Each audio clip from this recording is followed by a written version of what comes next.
Thank you, Speaker, and I want to thank the member for a very important question.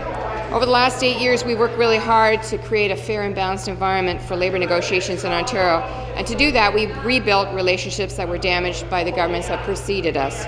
This fair and balanced approach to labour relations presents a fairly stark contrast to the divide-and-conquer approach of the official opposition. In their white paper, they make a lot of unsubstantiated claims about how right-to-work legislation will help Ontario compete with the U.S. market. Leaders across Canada have continuously rejected these claims, including Ralph Klein's Conservative government in Alberta, which determined the right-to-work legislation was unnecessary in helping that province compete with the U.S. They based their decision on a 1995 KPMG report, which actually indicated it costs less to do business in Canada. Today, that's still the case. Canada ranks third in business costs and the U.S. sixth. Ontarians are not willing to compromise on their salaries, their quality of life, and a fair and balanced environment for employers and employees. Supplementary.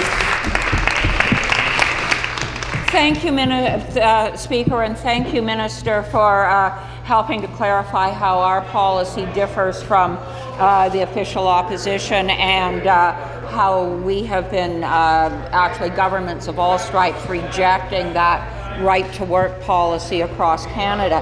Based on what you've said, we seem to be in a good position here in Ontario. Our economy has recovered more than 100% of the jobs lost in the last recession. Our minimum wage has increased by 50% since 2003, after 9 years of no increases. And our government has built up and maintained a high standard of living for Ontarians. But, Minister, the official opposition seems convinced that bringing in a right-to-work scheme will increase wages, improve the economy, and bring jobs to the province. Through you, Speaker, to the Minister, what has been the actual experience of U.S. states with right-to-work legislation, and how does Ontario compare?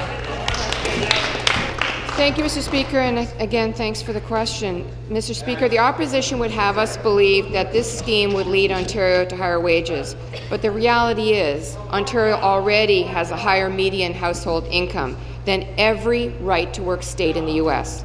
Furthermore, the median household income of right-to-work states is actually decreasing. Since 2008, over 70% of U.S. right-to-work states have seen a decline in their take-home pay. In Ontario, during the same time period, we saw our household incomes increase, and under the leadership of Ontario's economy, we've recovered all those jobs that we lost in the recession by moving forward together.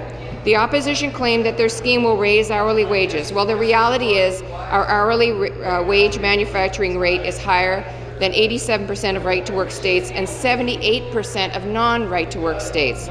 Our government is proud of fair wages for Ontario families. I want the member to know that she can tell her constituents that the opposition's white paper is on a Labour path to lower wages, a path to a smaller economy, and a path that races to the bottom. Thank you.